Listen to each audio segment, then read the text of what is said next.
Do you know, one of the phrases that struck me from the passage you read was about preparing, how IDEO prepare their clients for failure. How do you prepare your clients for failure? Because you've got clients as a provider inside a big bank. Um, Everybody nods along to a passage like this, going, yeah, absolutely, I'm growth mindset, I'm all for it. But the truth is, there's this drive for a kind of a linear process, which is like we start at A, and we're making our way to B. None of this 2 steps forward, 3 steps back, hoo-ha. I want a linear process.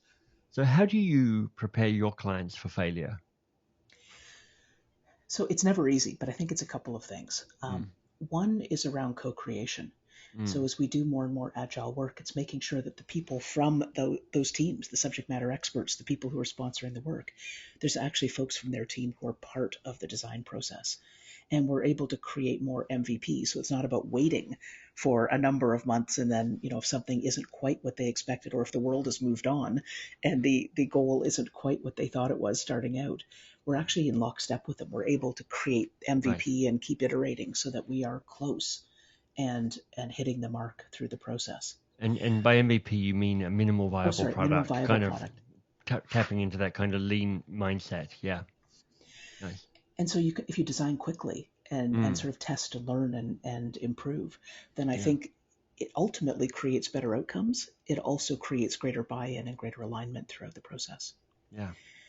There's also a learning that I had very early in my career. There was a wonderful gentleman I worked with, and he had a model that he always used. So if you picture sort of a square with request in the upper left, offer in the upper right, performance in the bottom right, and declaration of satisfaction in the bottom left. So Mm, request, offer, performance, and declaration of satisfaction, ideally sort of forming a cycle.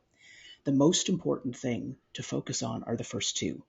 And right. so it's not just one step to go from request to offer, it's back and forth to get super clear and not make assumptions about what are you actually delivering? What's the problem to be Right, solved? right. And make sure that you have the means to be Yeah. able to deliver performance and be Mm, able to get to that point of satisfaction. And so I think that was one of the best learnings for me yeah. as I was coming into roles, outside of the business type of roles Mm, that I'd had in the past into more design and more creative and more headquarters type roles. It's never speed up, never skip that process of getting super clear between request and offer. And right. before you make the firm offer, make sure you can actually perform. Yeah, I love And that. I learned that the hard way in some of the early days of my design work, but it was a lesson I never forgot. And so Yeah, that's where I really try to encourage my team. Let's get super clear on that yeah, so that we're not going in one direction while the person who sponsored the work is thinking we're going in another. right. I mean, you're preaching to the converted here. You know, the one of the questions from the Coaching Habit book that I think is so powerful is what's the real challenge here?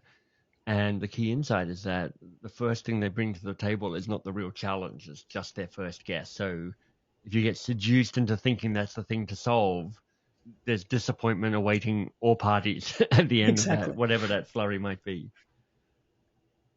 Gina, what did you have to break to create a learning organization that is full of artists and journalists and has a commitment to measurement and has agile and MVP? I mean, you're describing something that doesn't feel normal for me in a learning experience. So I'm curious how you broke it and how you were able to rebuild it. It really was about small wins. So Mm, part of it was focusing in on what are the big trends we see on the landscape? Where do we have to be in 5 years down the road or more? Where's the world going? mm, And I just knew that formal learning, being a function that created classroom learning and e-learning, that awful sort of next, uh, right, that that you see so often in the industry. That was not the place that we needed to be longer term. That wasn't right. where employees spend their time when they're not at work. That's not the type of thing that engages them, and it won't serve the business needs well.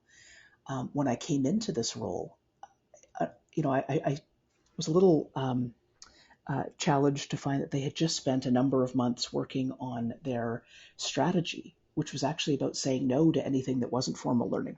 So they were very proudly showed it to me as I came into my new role, and I kind of went, on the inside. And some very bright people, very passionate people, but it just felt like they were going into more of that fixed space. It was like, this is what we do. We don't do other things.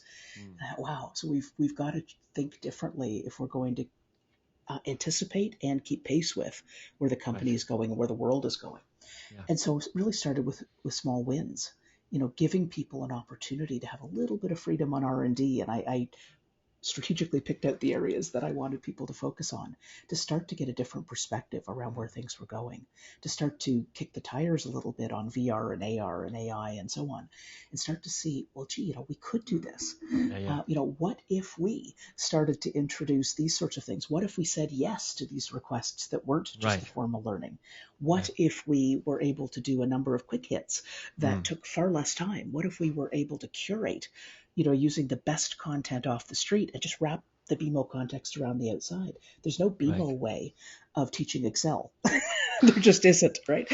So how do we start to leverage some of the things that are, just great opportunities and start to embed those and celebrate the little wins, that Chip and Dan Heath talk about, liberally using Mango to encourage. It's about celebrating the successes and where things are changing. And as people get excited about that, then they, success breeds success. Yeah. And so we, as we had openings, we started to hire people who were different. They started to teach each other. So we had one video person who was able to now teach 10 people how to do video editing and post-production. We've had people who now introduce podcasts because they love listening to them. They said, could I do one of those? Sure. Why not?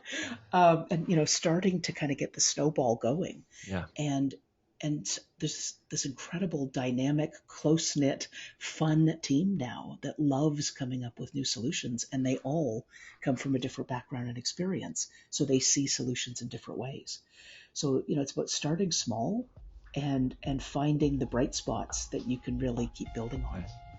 If you picked up my book, The Advice Trap, the book that teaches you how to tame your advice monster, well, there's additional resources at theadvicetrap.com, theadvicetrap.com.